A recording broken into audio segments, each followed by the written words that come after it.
Okay, may gagawin tayo. Ito. Extreme ang tatak. Nakatagilid yung unit. So, sinaksak ko to. Kararating lang ito. Yan. May backlight siya pero walang display. Buksan natin. Yan. Ito yung model.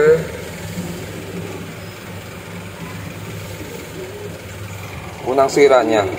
Sabi ng may-ari, matagal daw ito na stock. Hindi gano'ng nagagamit. Yan. Smart din ito. Unang sira niya ito. Okay, so ito yung kanyang mainboard. Board number.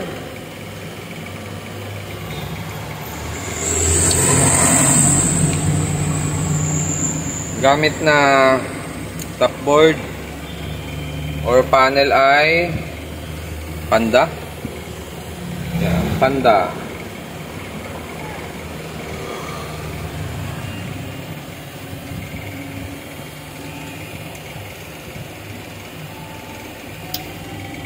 So ang issue nito ay walang display. Minsan nagkaka-display pero madilim or maitim tapos parang naghahang. So ito makikita natin dito sa dulo ng ating panel or top board. Ayun, sunog oh. Sunog na siya.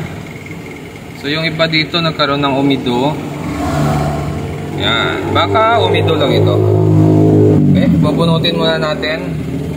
Tapos lilinisin natin ito. Baka pag nalinis natin ito ay mag-normal siya. So kung ito lang ang sira, swerte natin.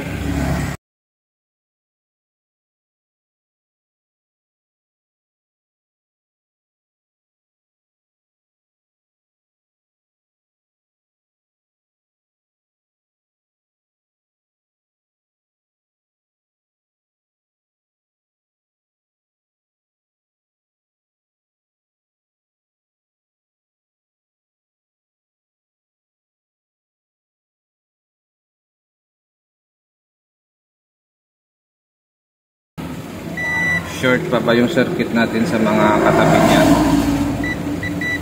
Yun o, okay na, no? Mayroon na dito. Ito, hindi naman siya short yan. Dito, hindi rin. Dito sa kabila, hindi rin. Okay?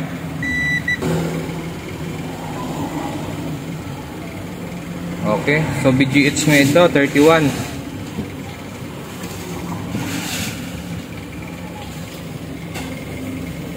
Yan o, 31 volts yung naputol, kaya dumidilim yung display niya. Tapos nawawala, nagbablanko.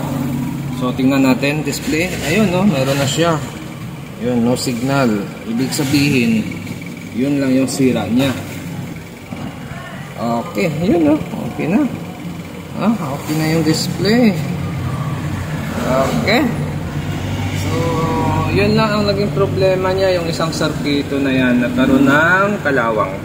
Yan. So, okay na siya, no? Okay.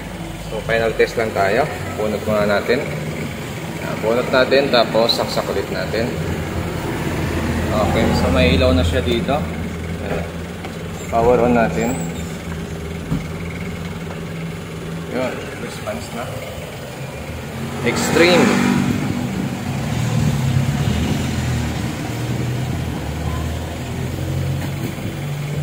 Okay, so yun lang naging problema niya.